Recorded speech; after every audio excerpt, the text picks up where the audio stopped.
नमस्कार साथियों, जय माता दी, राधे राधे, जय श्री राम। आप सभी का नंद विश्वकर्मा यूट्यूब चैनल में मैं नंद विश्वकर्मा हार्दिक स्वागत करता हूं।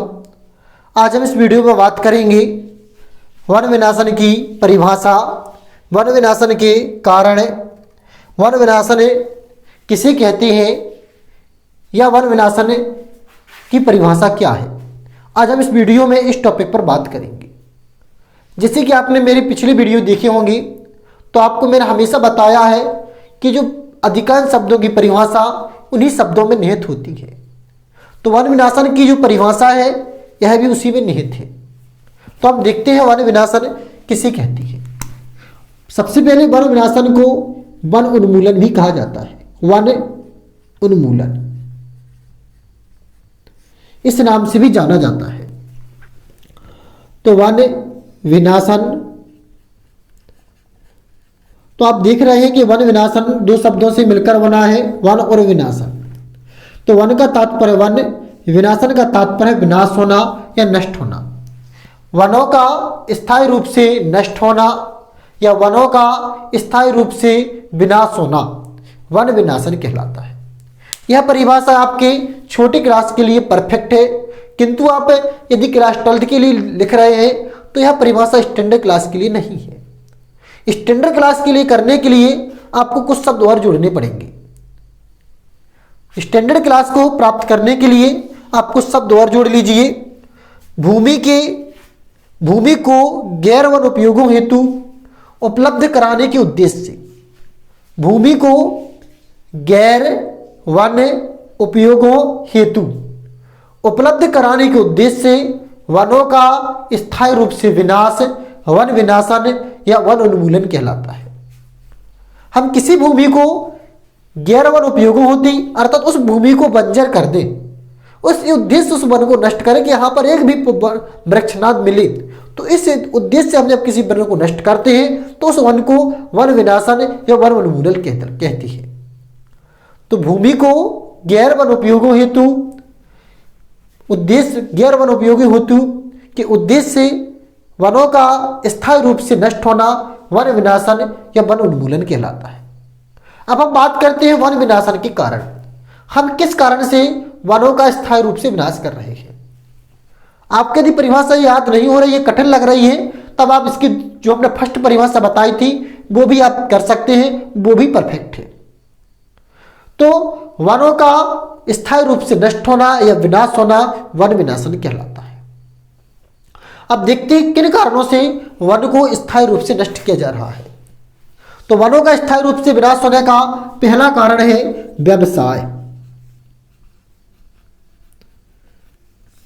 हम व्यवसाय के लिए वनों को नष्ट करते हैं, जिससे वे सोफा, गेट, विभिन्न प्रकार के जो वनों से लकड़ियों से प्राप्त होने वाली सामग्री है वो प्राप्त करने के लिए हम वनों को नष्ट कर रहे हैं।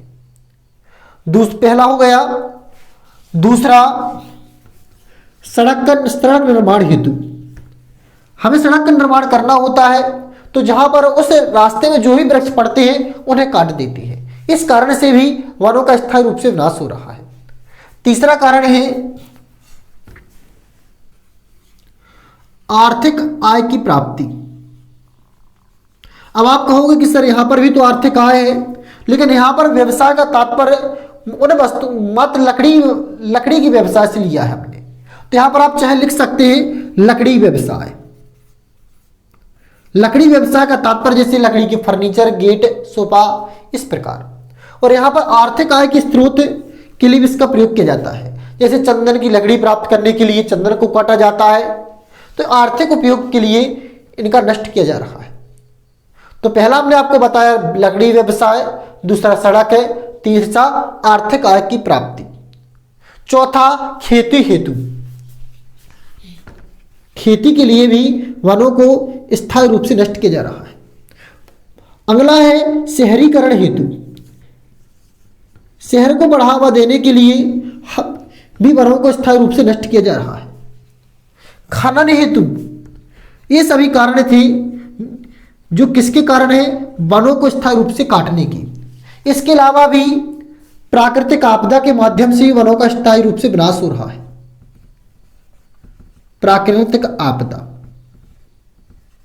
प्राकृतिक आपदा जैसे कई बार जंगल में आग लग जाती है तो इसके कारण भी वनों का स्थायी रूप से नष्ट हो जाती है। तो यह कुछ कारण थे जिन कारणों से वनों का स्थायी रूप से विनाश हो रहा है। आप इसके अलावा भी और कोई कारण लिख सकते हैं जो भी आपको सरल लगे। जरूरी नहीं है कि जो कारण मैं आपको बताऊं वही कारण आप याद करें।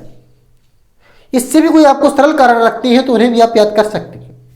तो वनों को स्थायी रूप से नष्ट होने का कारण लकड़ी व्यवसाय, सड़क निर्माण, शहरीकरण, आर्थिक आय की प्राप्ति, खेती, खनन, प्राकृतिक आपदा, इन सभी कारणों से वनों को स्थायी रूप से नष्ट किया जा रहा है। अब आप बात करते हैं वन विनाशन के प्रभाव। यदि जो वन है वह पूर्ण रूप से नष्ट हो जाए या वन नष्ट हो जाए तो क्या प्रभाव पड़ेगा मानव जिंदगी पर। तो यदि वन पूर्ण रूप से नष्ट होते हैं तो सबसे पहला मानव जीवन अस्त व्यस्त हो जाएगा। मानव जीवन अस्त व्यस्त हो जाएगा। ये विशेष तौर पर याद रखें। यदि वन नष्ट होते हैं तो जिस प्रकार मनुष्य ने वनों को नष्ट किया है उसी प्रकार सबसे अधिक प्रभाव यदि हो रहा है तो मनुष्य ही हो रहा है। इसके बाद वन विनाशन के कारण जो वातावरण है, वातावरण का संतुलन बिगड़ जाएगा। वातावरण का संतुलन बिगड़ जाएगा।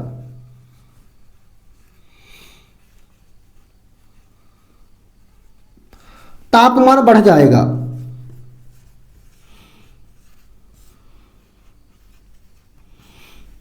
मानव जीवन प्रभावित होगा।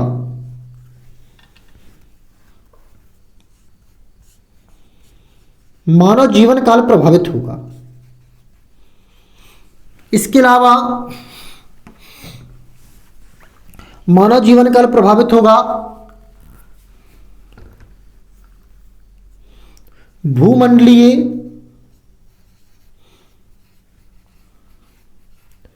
चक्र भी प्रभावित होगा। तो वनों के स्थायी रूप से नष्ट होने के कारण ये सभी प्रभाव हमारी पृथ्वी पर पड़ेंगे।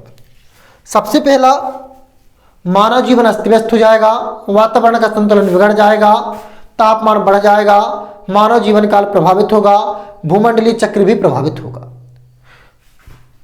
तो यह प्रमुख कारण थे। आप इसके अलावा भी कोई और कारण लिखना चाहे तो आप किताब से सर्च करके लिख सकते हैं देखकर।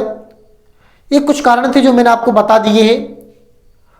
तो एक बार और देखते हैं वन विनाशन किसे कहते हैं। तो भूमि को गैर वन उपयोगों हेतु के उद्देश्य से वनों का स्थायी रूप से विनाश करना वन विनाशन या वन उन्मूलन कहलाता है। वन विनाशन के कारण क्या है, किन कारणों से वनों को नष्ट किया जा रहा है। तो खेती, लकड़ी के व्यवसाय, आर्थिक आय की प्राप्ति, खनन, सड़क निर्माण हेतु, ये कुछ कारण थे जिनके कारण वनों का स्थायी रूप से विनाश हो रहा है। इसके प्रभाव क्या है, इसके प्रमुख प्रभाव है मानव जीवन प्रभावित होगा, प्रकृति का संतुलन बिगड़ जाएगा, तापमान में वृद्धि होगी। इसके प्रमुख कारण है। इसके प्रमुख प्रभाव है दुष्प्रभाव। यदि आपको वीडियो अच्छा लगा तो वीडियो को लाइक करिए, चैनल पर फर्स्ट टाइम आए तो चैनल को सब्सक्राइब जरूर कीजिए। नमस्कार, जय माता दी, राधे राधे, जय श्री राम।